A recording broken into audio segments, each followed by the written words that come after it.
સમયસાર 15મી વારના પ્રવચન નંબર 65।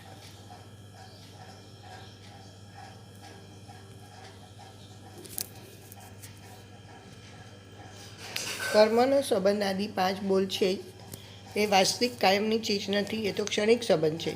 તો સ્વભાવની અનુભૂતિ કરવાથી તે ભાવ અભૂતાર્થ છે તો છૂટી જાય છે, પણ વ્યવહાર ભૂતાર્થ છે તો એનો આશ્રય કરવાથી નિશ્ચય જે ભૂતાર્થ છે તે અભૂતાર્થ થઈ જાય છે, એમ કદી બનતું નથી। અહીંયા આત્મા જ્ઞાયક ચિદાનંદ સ્વરૂપ અખંડાનંદ પ્રભુ ધ્રુવ સ્વરૂપ જ્ઞાયક છે, તેનો તો કદી નાશ થતો નથી, એ તો સત છે। પણ પર્યાયની એક ક્ષણની વિકૃત અવસ્થા ને કર્મનો સંબંધ તો એક ક્ષણનો છે તો છે, એ અપેક્ષાથી સત્યાર્થ છે, પણ સ્વભાવની દ્રષ્ટિ કરવાથી તે અસત્યાર્થ થઈ જાય છે, એટલે છૂટી જાય છે। એમ વ્યવહારની દ્રષ્ટિ કરવાથી વ્યવહાર ભૂતાર્થ છે તો નિશ્ચય છૂટી જાય છે, માટે અસત્યાર્થ છે એમ નથી।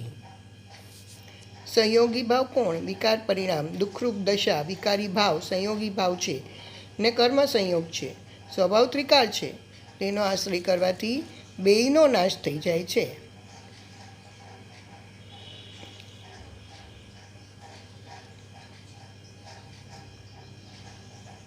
માટીમાં જે અનેરી વાસણની પર્યાય ભિન્ન ભિન્ન છે તે એક સ્વભાવ જોવાથી અસત્ય થઈ જાય છે, એ ચીજ કાયમ રહેતી નથી।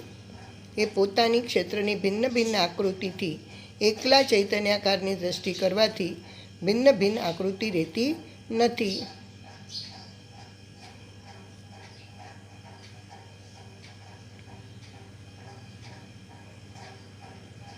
એક સમયની પર્યાયમાં હાનિ વૃદ્ધિરૂપ પર્યાય દેખાય છે, જ્ઞાનની, દર્શનની, અગુરુ લઘુગુણની એક સમયની દશામાં હાનિ વૃદ્ધિ દેખાય છે। હાનિ વૃદ્ધિ પર્યાયમાં ત્રિકાળ ઉપર દ્રષ્ટિ દેવાથી રહેતી નથી। ત્રિકાળ સમુદ્રનો કાયમી સ્વભાવ જોવાથી આની વૃદ્ધિ અનિયતપણું જૂઠું છે, પર્યાયની અપેક્ષાથી છે।